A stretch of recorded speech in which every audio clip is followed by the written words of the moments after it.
All righty, and welcome back to another episode of the Discover Virginia Beach podcast. Today we have a super special guest and one of my awesome Facebook friends, Steven. How's it going, Steven? Good. How are you? Doing well, man. Well, I really appreciate you jumping on because, you just have a really cool perspective on Virginia Beach that I have not really ever been exposed to, or more so from an appreciation side. So real quick, I'd love to introduce you to our audience. So Stephen Brett Stone is one of the admin originators of the Virginia Beach Inshore Fishing. And it would be an understatement to say that fishing is not a huge part of the Virginia Beach community. Stephen, introduce yourself. Let us know who you are, what you got going on, and tell us a little bit about your Facebook group. Sure. So I go by Brett. You can call me Brett. That's my middle name. That's kind of just my common. Stephen's my formal name, I guess. But I've lived in the Hampton Roads area for about 10 years. And when I moved here, I went to school out here. But what really kept me here was fishing. I grew up in Southwest Virginia bass fishing. And when I got here and I just went saltwater fishing with my dad, actually, and I was like, hey, man, I live at the beach. Like I can do this anytime I want. And it just really took over. And it's really a big reason of why we've stayed in the area. So it's something I'm super passionate about. It boils into my professional work life as well as it's a stress reliever for me for sure. Absolutely. And transitioning to the Brett slogan here, Brett, what is it that you do for work? And does that involve fishing at all? Or is it like two separate lives that you live? So, yeah, to some extent. So I work for the Virginia Department of Wildlife Resources, which is similar to DNR. A lot of states have. It's our Virginia's natural resources. So I don't get to fish at work per se, but I'm around wildlife and Virginia's fisheries. So it's something that I'm always outdoors and I'm very passionate about. Wonderful. Well, Brett, thank you for your time today. We're going to be diving into some really cool pieces of content. So, if you're hearing this live or you know somebody that likes to fish or enjoys the fishing conversation, Brett has a whole Facebook group, basically a giant digital trophy room of all of the amazing fish that they catch here in the Virginia Beach area. It's just called Virginia Beach Inshore Fishing. So be sure to check that out in the show notes or go ahead and just type it into Facebook and join that group. It's super awesome and just really cool stories. So Brett, let's dive into it. It's definitely an understatement to say that fishing is not a big part of Virginia Beach, and it's a big part of the community, which is why I definitely wanted to have a conversation with you. Because as we've been growing my Facebook group and figuring out what people want to learn about, there are just so many cool pieces of Virginia Beach history, agriculture, and fishing is definitely one of them. So, Stephen, I'd love to kind of turn the conversation back over to you, sir. Would you mind chatting with us a little bit about what inspired you or what kind of led you into the direction of creating your fishing Facebook group? And then also, where do you get the inspiration for that content? Yeah, so it kind of started with when I moved out here, I wasn't fishing. Fishing had kind of been put on hold. It's just something that I wasn't really doing at the time. And like I said, I had a trip where I went to visit my father, who recently moved to North Carolina, the coast of North Carolina. And I went fishing with him. And it was really my first time saltwater fishing. And like I briefly mentioned earlier, I'm sitting there thinking to myself, one, this is really fun. But two, I live at the beach as well. And I can do this pretty much whenever I want. So I came back. I bought a cheap combo from Walmart, and I just started to try to get into it. And again, all my previous history was bass fishing, right? So this is a totally new fishery. There are things that come into play that I had no idea about. And it was a little bit of a struggle and a grind, to be honest. And I also noticed, there's not a lot of people in the community, or there can be some people in the community that want to keep things super hush hush, which to an extent I understand, right? That people don't want to give out their secret spots, and I get that and respect that. But people have to learn somehow, right? And that was really the purpose of why I started Virginia Beach Inshore Fishing, or VBIF, was just a place where other locals, regardless of experience level, whether you're beginning or whether you've been fishing this area your entire life, kind of come together, meet up and hang out and go fish together, which is always awesome. A platform to meet meet new buddies, but also to kind of learn. Guys can post tips and tricks that work for them, or like you said, at sometimes it can just be, if anything else, an activity report, kind of what the water temps are and what's biting during the time of year. So yeah, absolutely. And there are a lot of hidden gems and really well-kept secrets that I definitely want to preserve the mystery of Virginia Beach. For those of you who have yet to visit, come and visit, come and hang out with myself, people like Brett or Brett himself, hit him up on Facebook and definitely, dive into it a little bit more in person. Although I will say we'll share one hidden gem for you folks who haven't been here, maybe towards the end of the conversation, that if Brett's comfortable, we can probably mention one. absolutely. So Brett, I kind of want to kind of backtrack just a little bit here, because you have just this really cool story of somebody who, tried something incredibly new and different. And a lot of the people we've talked to on the podcast, there's been this trend of people who have either had major life events, whether that was like Darcy in our last episode, she actually had got let go from the school. So she kind of had to pivot her career as a teacher to an art influencer in a way. And then another episode was with Debbie, who had a major life event with the way she viewed music. So there's been this common theme of all these people we're talking to, and a lot of people that are in these communities that are maybe trying fishing for the first time, or maybe they're just trying to figure out what Virginia Beach has to offer. So, Brett, if you wouldn't mind diving a little bit deeper into your story, I'd love to hear about like what led you down this path of, not just bass fishing to, inshore saltwater fishing, but like what led you to Virginia Beach? Like, was there something about it? Was there people you met along the way? Would you share a little bit more about that for us? Sure. Yeah. So I grew up in a town called Bassett, and it's really south central Virginia. It's about an hour south of Roanoke, if you're familiar with that. So not a lot to do there. It was known, Franklin County was known for moonshining back in the day. There's several movies about that. And furniture. I mean, that's really it. There's not a lot of jobs there. It's not a big city, or it's a pretty small town. So really the outdoors is about the only thing that it's got going for it, which is a great thing because it's beautiful there. You have the mountains, it's in the foothills of the Blue Ridge. And so hunting and fishing is what most folks are out there doing for hobbies, and boating, obviously. So for us, me growing up, the beach was maybe one time a year vacation, and it was a big deal. We would go to the beach for a week, and that was our vacation. Now, we didn't generally come to Virginia Beach. We generally went to Myrtle, but still, you go to the beach, and for us, that was super cool. Big city, lots of shops, stuff like that. So that's kind of what gravitated me here was I got accepted to ODU, which is a college out here. And I was like, yeah, I'll go live near the beach and go to school for 4 years and come back. And then, like I said, once I got here, I established a friend base. I met my now wife, and we've stayed in the area. I mean, I love the area. It's a great place to live. There's lots to do, and there's good folks here. Absolutely. Well, Brett, I really appreciate you expanded upon that, because it is a really cool place and a really interesting place to just explore new things. I myself, I'm not a local of Virginia Beach, although many people think I do from the post I have on my Facebook group, but I'm literally just trying to go out and explore and discover as much as I can. So yeah, I mean, not being a local is not a prerequisite to enjoying Virginia Beach. For sure. It does help for all the hidden gems and such, but yeah. So with that said, Brett, I'm going to love to transition the conversation over for all of our fishermen and women out there. Please give the people what they want when it comes to fishing. Would you mind sharing with us a story or past experience of maybe the first time you went fishing, whether that be bass or inshore fishing?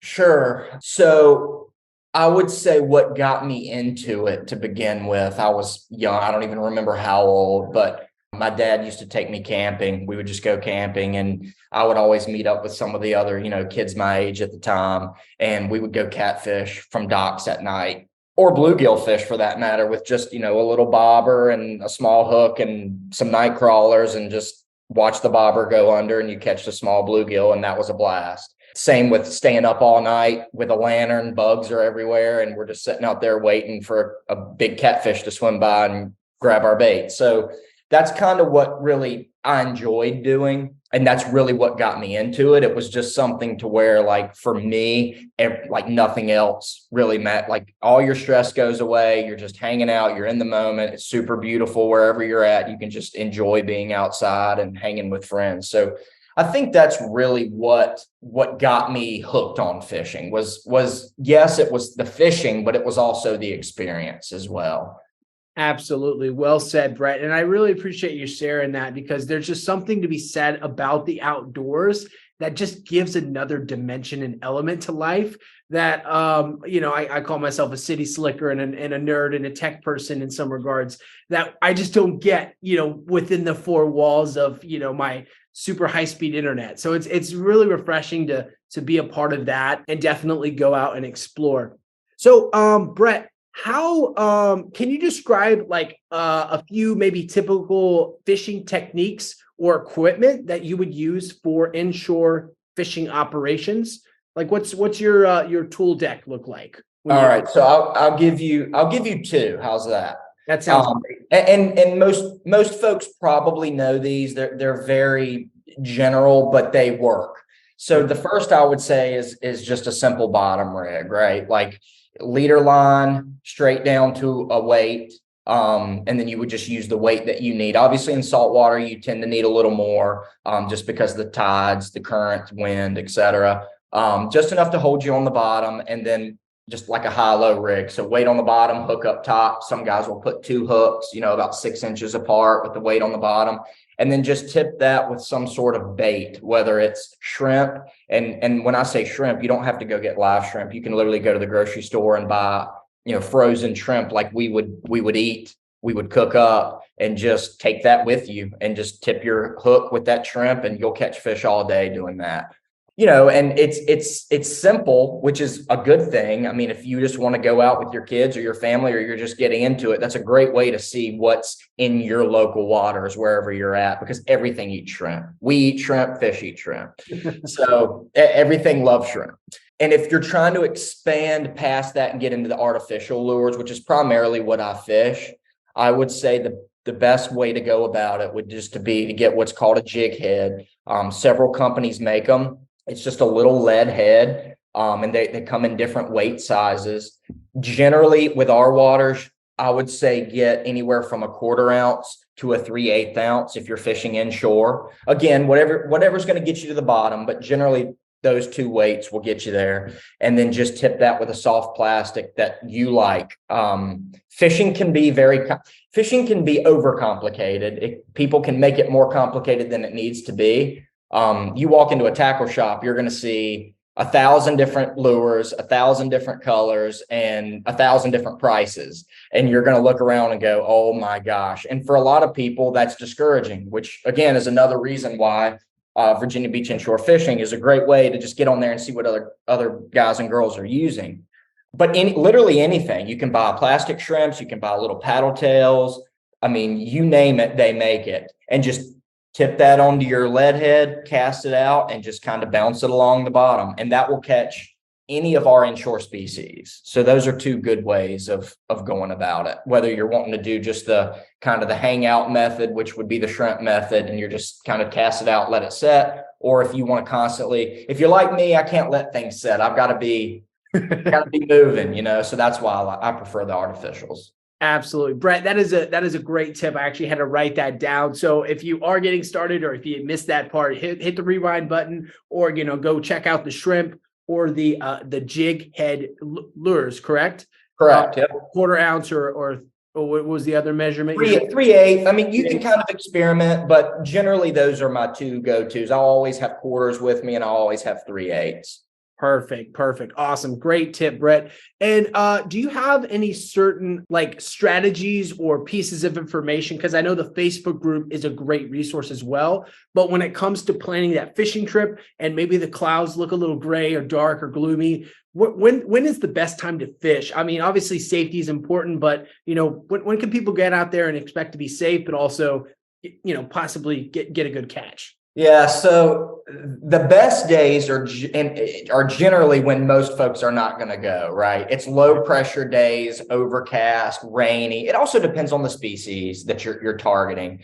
But generally for inshore fishing, those low pressure days, and there's 1,000 variables, you can get as complicated as the lunar activity and stuff like that. I personally, I don't claim to be the greatest fisherman in the world. I have great days and I have bad days like everybody else. I have more bad days than good days, it seems. But again, I like to go when it's nice out, right? Like I don't like being out there when it's rainy and nasty. So you can still have really good days on those clear bluebird skies.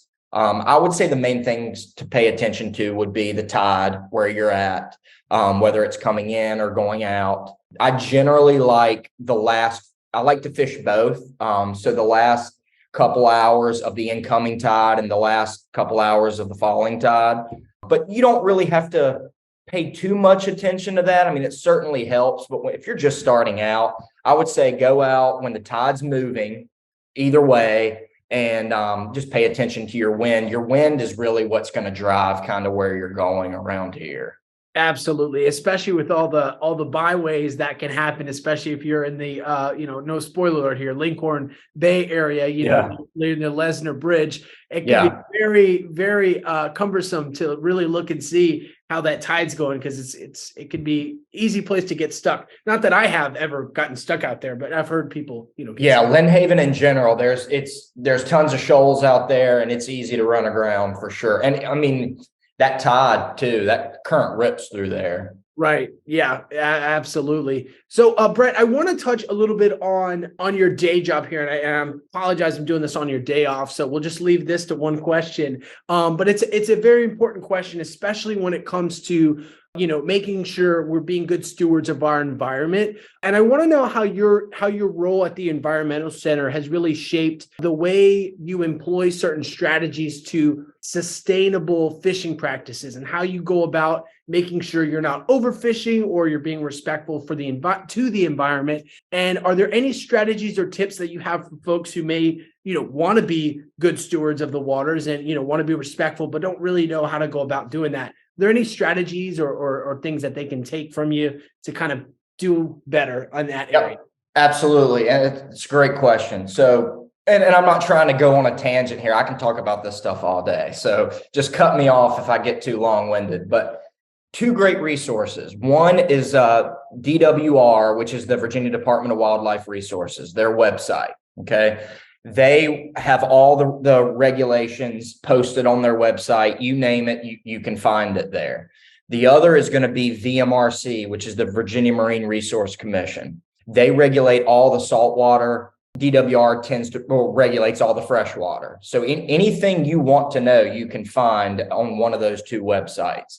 The other thing I recommend when it comes to keeping fish to eat, I do it. That's one of the things I enjoy is knowing where my food's coming from. But at the same time, I like you said, you want to remain ethical. You want to ensure that you're not keeping too many and you're not harming the population. I mean, you got to think you're not the only one out there that's keeping fish, right? So knowing the laws of how many fish, and I'm no biologist, but these regulations are there for a reason, right? And I want my kids to be able to enjoy our fisheries. I want their kids to be able to enjoy our fisheries. So it's something that I think is really important. There's an app that you can download for Android or iPhone, and it's called Fish Rules. It's a great app. It uses your GPS location to determine what state you're in. And you can literally type in the species of fish and it will tell you whether the season's open, whether the season's closed, how many you can keep, what the minimum size limits are. I mean, it tells you everything just based off of your GPS location. And I fish a lot in Carolina too, and I don't know their regs nearly as well as I know Virginia's. So when I'm there, it's a great app to just type in and go, okay, I can keep, 3 of these or whatever. And this is how long they have to be.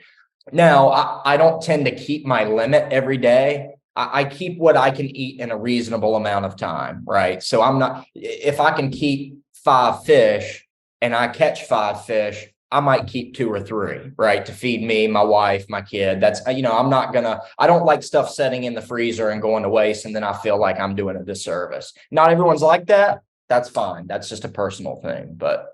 Sure. Well, Brett, I really appreciate you sharing that because there's a lot to be said about this area, and I bring up the Lincoln, Lynn Haven Bay area again because there is a great resource if you are planning your trip to the Virginia Beach area and you're part of the Discover Virginia Beach Facebook group. You've probably already heard me say this, but we actually have a guide called the Vibe Guide, which highlights all of the best places to visit and all of the places to appreciate and tour along the way. And one of those is the Back Bay Wildlife Refuge, which is actually one of the beaches. You can't swim at it, obviously, but it is a tremendous resource to the community where they use the old, one of the examples, they use the old oyster shells. I'm pretty sure you've seen this, Brett, and they, stuff it ashore and they repopulate it, and it actually helps revitalize and keep the ecosystem sustainable. So that way, fishermen, aspiring fishermen like myself and active fishermen like Brett, can continue to appreciate and enjoy all that this wonderful area has to offer for generations to come. So if you're like, okay, well, this is nice, I might download the app, and you're looking for more ways to kind of like dig a little bit deeper, that is a great resource to check out as well. So Yeah, that's awesome. absolutely. With that said, we are going to go ahead and head on to the last segment of our conversation today. Brett, it's been an incredible conversation. You've dropped a lot of great tips and resources, as well as how to take care of the environment. So I kind of want to land this plane here with you and maybe talk about next question I have for you is, are there any certain safety protocols or precautions that you follow when you're fishing with, let's say, young children or maybe inexperienced fishermen, and they're maybe grown adults but act like children? Is there any precautions or regulations you say are best practices when you're out on the water?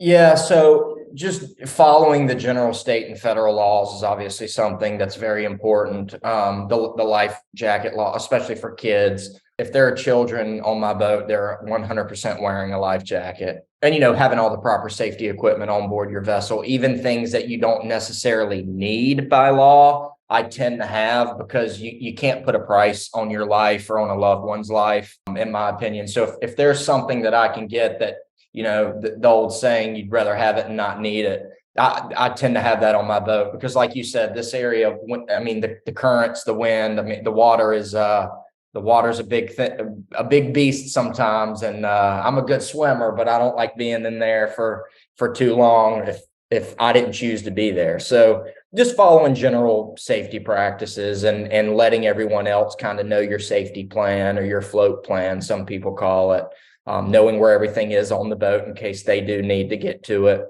And then obviously hooks, right? When you're fishing and there's kids running around your boat, stuff gets dropped, hooks and pliers and knives and you name it. So I try to be a little OCD on my boat, which I'm a little OCD anyway, so it helps. Just keeping that stuff kind of out of reach and in a safe location. Absolutely. Absolutely. Well, Brett, I appreciate you sharing that. We've talked about the inspiration for your Facebook group. We've talked about safety and revitalization of the community, which all sound like sometimes very important, but somewhat homework assignments. So let's dive a little bit more into the meat of the fishing. Brett, would you mind telling us maybe a few, or you could be generic or as specific as you like, of your favorite fishing spots, and also some of your favorite fish to eat here in the Virginia Beach area? Sure. So I'll start with saying probably one of my favorite spots is the Chesapeake Bay Bridge Tunnel. That's no secret. Everyone knows. I'm not giving anyone's GPS coordinates away here. Literally anywhere along the Bay Bridge Tunnel, you can get into some really good fishing. Spade fish, cobia, big bull red drum, as they call them. Cobia. You name it. There's fish all up and down that bridge and those pilings. So that's a good spot. Another no secret is Rudy Inlet. I don't think anybody will shame me for giving that one away. That place is a Walmart. Yeah, that's a Walmart parking lot at that boat ramp. But it's for a reason. There are fish there, and it's a calmer, more secluded area. I joke with my buddies, and I'm like, it's basically like fishing a giant saltwater pond. Absolutely. So those are some good spots to go if you have access. And then I will try to give you some for the land-based fishermen. I know not everyone has a kayak or a boat. You mentioned Back Bay. There's actually a boat ramp. Well, there's a couple down there on the boat ramp, Okay. but EWR owns a ramp, the Trojan boat ramp, and you can fish from shore there. It's fresh water, but still, I mean, if you're just looking to shore fish with your kids, that'd be a good spot. Absolutely. What And about then favorite. Go sorry, ahead. I was going to say, what about the picture behind you? Is there Yeah. anywhere to be fish caught to be there? Yeah, that's the Virginia Beach Pier, and then you have the Ocean View Pier too. And yeah, absolutely, they catch Spanish mackerel, and I mean, guys catch all kinds of fish from the pier. I've never been a big pier fisherman, so I don't like that. That's a different crowd, kind of. They kind of have different tactics and techniques. But going back to that bottom rig with shrimp we talked about earlier, perfect for pier fishing. I mean, anything that's out there, you'll catch on that shrimp. So yeah, for sure. The piers around here, there used to be a few more. I think there's one in Hampton too. The Buckrow Pier, I think, is still open. I'm not sure, but there are several piers around that are great to fish from.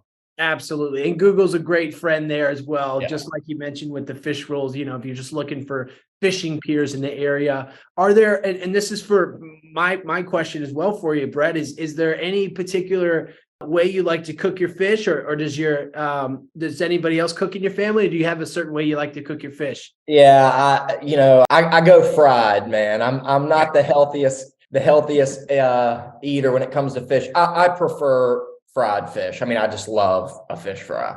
But lately I've been trying to get a little better about it. So I'll bake it, or I'll look up some, different catch and cook on YouTube's a great, technology's come so far. You can watch and find some very cool recipes. And I've enjoyed doing that, but it's easy to just throw some peanut oil in a fryer and drop them in there, I was about to say, you don't really need, you can always add the Old Bay at the end, but that's it. Yeah, you don't need to be a great cook. No. When you work so hard, it's easy just to, throw it in the frying pan and call it a day, Absolutely.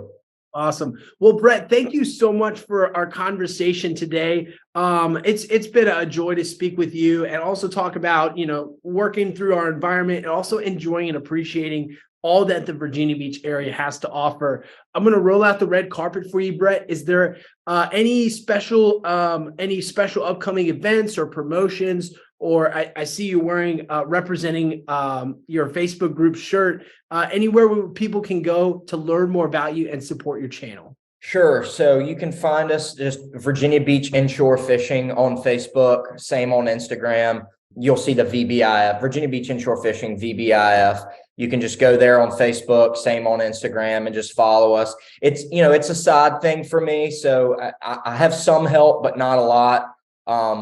The shirts and stuff, we did a run of those. We're going to hopefully do another one soon, depending on interest and stuff like that. And we host some fishing tournaments from time to time. So we're hoping to do some more stuff like that. Maybe a beach cleanup. Those are some things that are being talked about and worked out now, but time will tell. And, but yeah, for sure, get on that Facebook page and that Instagram and just follow it. You'll learn a ton on there. There's a lot of great people on there.